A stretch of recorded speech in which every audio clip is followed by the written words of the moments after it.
avons M. Coudray-Jordan, alors le camp des travailleurs, et puis de l'autre côté, ou plutôt merci M. Coudray-Jordan. Donc vous êtes classé divers, extrême gauche. Vous êtes où exactement? Alors nous sommes des communistes révolutionnaires. Alors je tiens à dire quand même que le communisme n'a rien à voir avec les caricatures sanglantes qu'ont été les régimes de Staline, de Mao ou de la Corée du Nord. Donc être communiste révolutionnaire, c'est défendre l'idée de renverser la société capitaliste pour construire une société dirigée par la population elle-même. Donc vous êtes, vous avez à vos côtés le Parti communiste. Comment vous situez-vous? Ou est-ce que vous êtes en marge du Parti communiste traditionnel? Le parti, c'est Combat ouvrier. Oui. Donc un parti trotskiste. Et donc nous nous présentons aux élections pour faire entendre les intérêts des travailleurs et des classes laborieuses. Parce que la société capitaliste dans laquelle on vit mène à la catastrophe, nous mène à la catastrophe. On le voit avec la catastrophe militaire qu'il y a actuellement, c'est les populations qui subissent les conséquences. La catastrophe sociale avec l'augmentation de la misère, l'augmentation du prix, le chômage, les bas salaires. Donc on nous voit que la société capitaliste est une impasse. Et nous, on se présente pour dire qu'on peut construire autre chose, que les travailleurs peuvent construire une autre société, non plus basée sur l'exploitation des hommes et des femmes qui la font tourner, mais basée sur la satisfaction des besoins de tous. Est-ce que vous vous reconnaissez dans la nouvelle union populaire et sociale? Alors, nous ne faisons pas partie et écologique aussi. Nous ne faisons pas partie de cette union parce que nous ne voulons pas donner des illusions à la population. Nous disons que ce sont les mobilisations des masses, des travailleurs qui changent leur sort et non des sauveurs qui, du haut de leur poste électoral, prennent des décisions et qui subitement changera la société. Alors, quand vous retrouvez sur un même plateau des communistes, le PS, les écologistes, la France insoumise, enfin, quand vous retrouvez toutes ces personnes sur un même plateau, est-ce que vous vous dites que c'est une union de circonstances ou est-ce que c'est vraiment, il y a un lien, il y a un socle commun?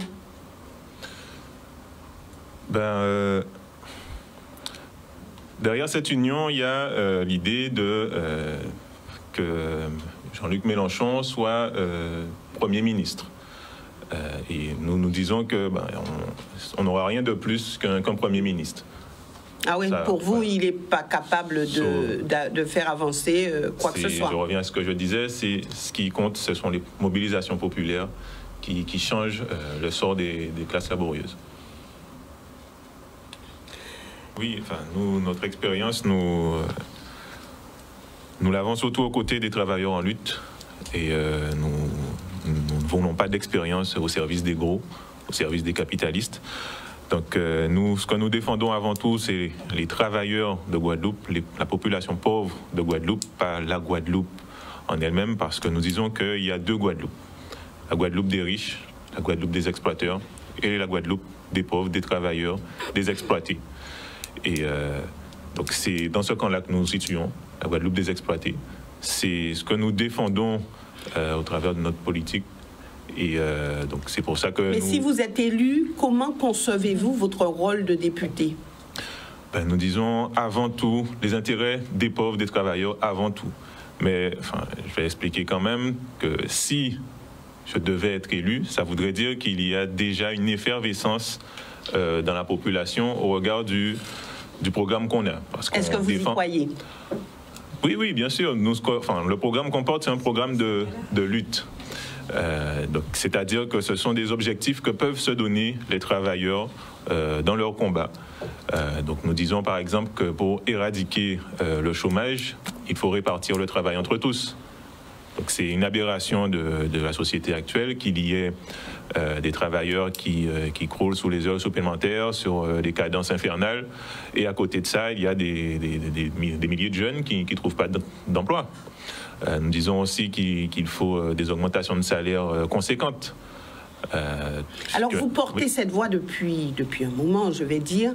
Comment pensez-vous transformer cela en termes d'action parlementaire? C'est-à-dire que si je devais être justement au Parlement, la pression, elle serait d'en bas, elle serait de la population. Et c'est ça la force, si je devais être parlementaire, ce serait ça la force qu'il y aurait.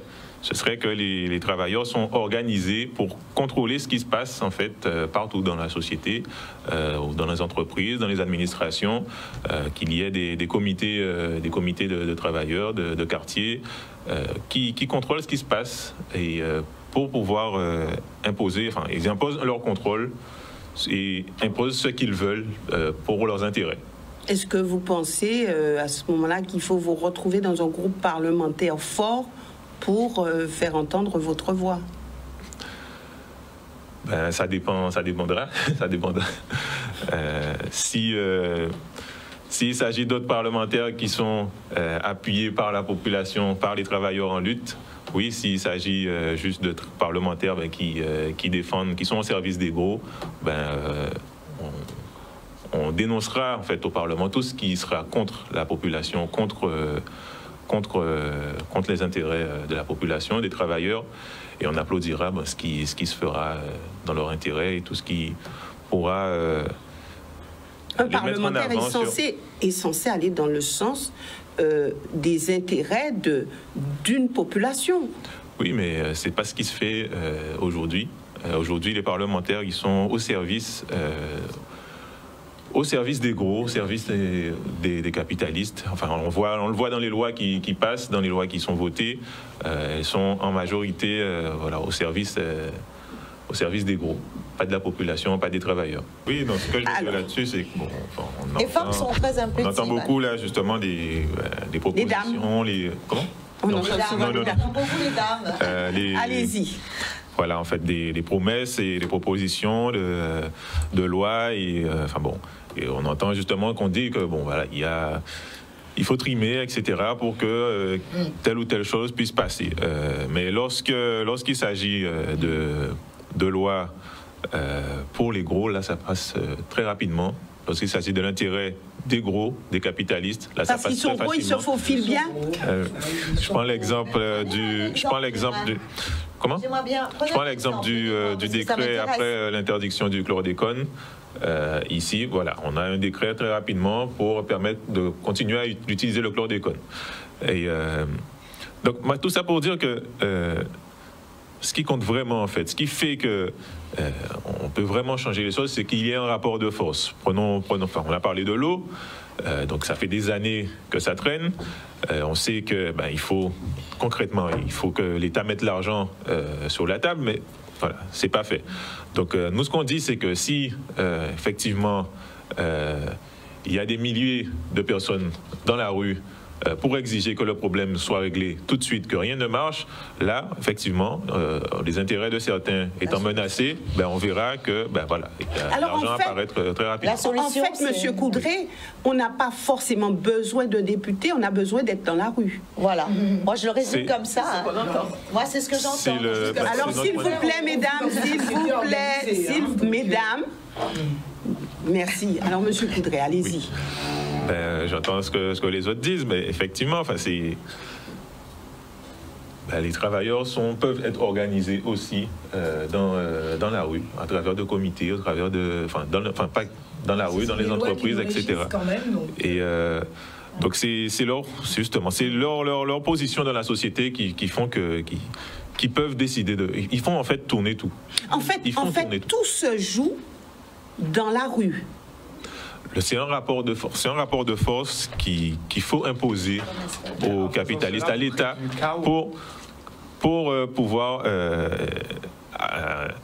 Est-ce que vous ne faites pas fuir tous ceux qui veulent revenir dans un territoire lorsqu'on est dans un chaos, comme disait... Mais les gens fuient déjà, la jeunesse fuit déjà avec le chômage qu'il y a actuellement. Et s'il y a encore plus de crises, parce que moi je dis, j'entends le cri, je peux comprendre, mais ce que je dis, c'est qu'à un moment donné, il faut être dans la construction. Sinon, on fait la révolution, mais même toute révolution, elle doit s'arrêter. Et jusqu'où on s'arrête? Parce que si le pouvoir n'entend pas, est-ce qu'on va jusqu'à demander notre séparation? Moi, j'aime avoir des solutions très concrètes. Alors, Monsieur Coudray, alors j'aimerais bien que Monsieur Coudray puisse s'exprimer. Il a bien moins parlé que tous. Donc, Monsieur Coudray, allez. On se tait. Nous, la manière dont on concevra les choses, c'est que les travailleurs puissent décider dans la société qu'ils font déjà fonctionner. Décider au travers de comités dans lesquels qui peuvent être des lieux de discussion dans la société. Mais si vous êtes élu député, comment pensez-vous mettre en action tout cela? Comment porter les choses au niveau de l'Assemblée? C'est-à-dire, c'est pas moi élu qui porterai les choses, c'est les travailleurs en mouvement, mobilisés, qui porteraient leurs projets et auront des élus, mais ce sont eux qui décideront de comment ils mettent les choses en place. Vous serez le porteur quand même de cela. Et comment vous nous faites entendre ces trucs-là? Parce que c'est vous n'allez pas siéger à l'Assemblée? Vous allez siéger ou pas?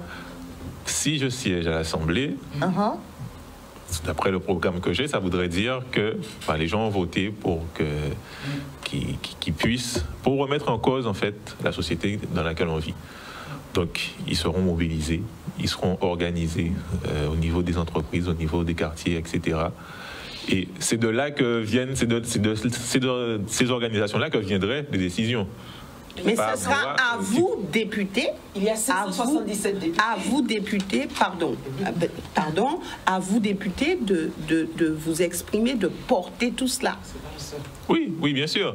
Si, effectivement, il faut faire remonter des revendications, mais enfin, il ne faut pas se faire d'illusions. Si je suis seul député dans une assemblée... dans l'Assemblée nationale, effectivement, c'est sûr que je serai un peu à l'écart. Donc il va falloir avoir des alliés. On ne conçoit pas justement d'avoir des alliés. Ah, vous ne voulez pas d'alliés. Sauf s'ils sont aussi... la nouvelle organisation. Madame Civis, merci. Allez-y, les alliés, sauf s'ils sont aussi dans la même optique que nous. Mais nous ne concevons pas de faire d'alliance avec d'autres... À quoi ça sert? C'est ce que nous disons précisément. Il n'y a pas de poids à l'Assemblée nationale tant qu'on n'a pas la population derrière qui... Changer de système. Voilà, c'est ce qu'on dit. C'est ce qu'il faut renverser le système capitaliste. Voilà. Alors, non. Ce que nous disons, c'est que voter combat ouvrier, c'est dire qu'il faut répartir le travail entre tous pour éradiquer le chômage. C'est dire qu'il faut des augmentations de salaire conséquentes pour faire face à la vie chère.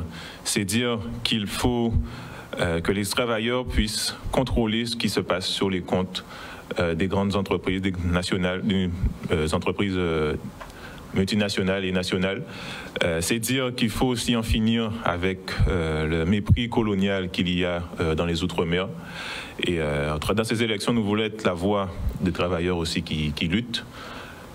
Donc la voix des soignants, la voix des travailleurs d'ArcelorMittal qui sont en grève depuis 260 jours, la voix de tous ceux qui ont été licenciés, mis à la rue.